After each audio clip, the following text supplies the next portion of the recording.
Well, first of all, it's when I joined the project for the first time and I got invited by Dr. Milan Gradowski, I was highly and kindly surprised about the quality of the music. Um, and all those musicians that were involved in the past on the previous records. There were a lot of great singers and Sam Phillips from Toto.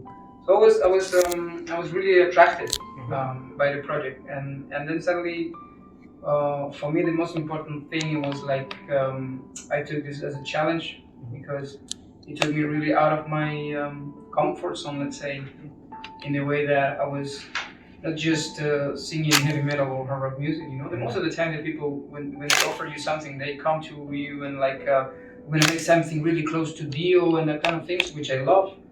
But that was done already, you know. Yeah. And sometimes it's really boring and really tiring to like try to make the same thing again.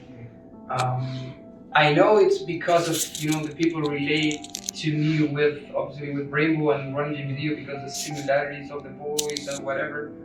Uh, but I really prefer to work with something different, and that this was a perfect thing to do at that time. There was great music, great musicianship, and great messages on lyrics, which is very important nowadays. Sure. And obviously, I took it as a challenge. Singers, especially, we always try to prove ourselves and to prove to others that we can do something different, and we are not just that kind of singer. Yeah. So that was the most important thing for me.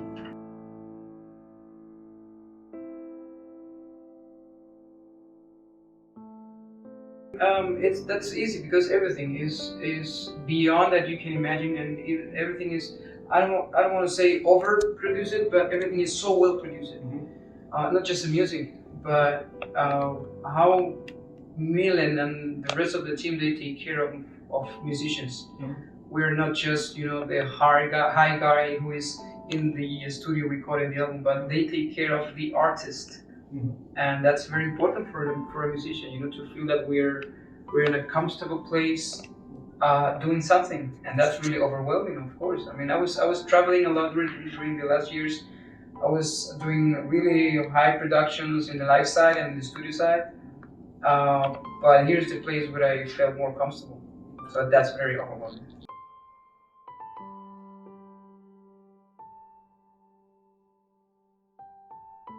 The best part to me is the message of the songs, the message especially on the lyrics. As I always say in every interview, I think because of the times we're living as a society with this pandemic situation, musicians we need to take the responsibility to bring positive messages to the listeners. I think people is already tired of listening about apocalypse and wars and Vikings and that kind of things. I mean, I think it's great. If you have a band and you want to do that, I think it's super. I mean, that's okay. But I really wanted to take the chance and the responsibility to do something else, to bring something more over that. And when you listen the messages on the Intelligent Music Project lyrics, you can find messages of hope, mostly, to introspection, and to try to get out of this situation by yourself, to self-confidence, and to trust in each other. I think it's very important. We are living in a difficult time as a society, and everybody is acting as a individual. Sure. So I think we need to join forces, and that's the message we're bringing. For a singer, it's very important because if you have a strong message and you believe the message, it's easy to carry and it's easy to perform, and that's the main thing. That's the most important thing for me with this band. And the worst, probably is because I mean, even when we were locked down and with all those travel restrictions, I was even traveling a lot because we were working a lot during the pandemic anyway, and that's very cool. But I think I took too many PCR tests. It was too much for me.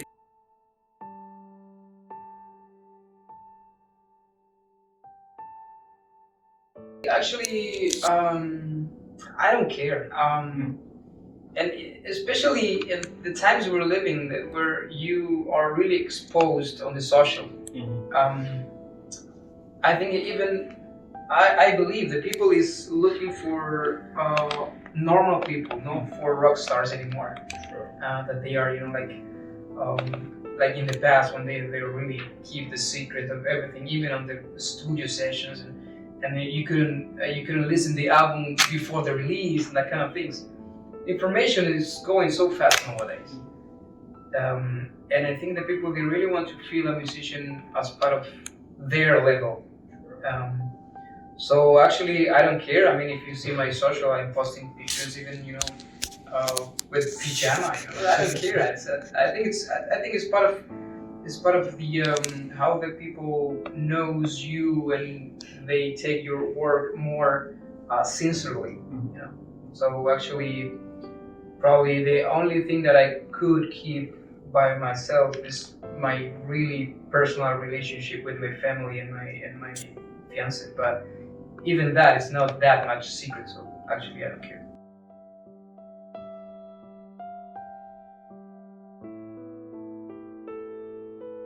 In the opposite, I got the same question since the last 5 years. Wow, okay. That's the first time. Yeah. Wow. But I mean, at some point I just realized, and I took it for granted that obviously there is a lot of questions that the people are always asking you because your career and you were working with the people you were working with and that kind of thing. So I learned to take it easy. For example, even now, since I started to work with Richie Blackmore in Rainbow for the last 6 years, even now they're asking me how was your work with Richie. I was like, you didn't saw my previous interviews in the last 5 years. I prefer to have an interview where the journalist is more focused on my personal goals. Because I think I got tired to listen about the lucky guy I am working with great musicians. But I think it's not about lucky, it's about hard work and how I did it, and I worked my ass off doing this, and so probably about my things and my skills besides all those legendary musicians.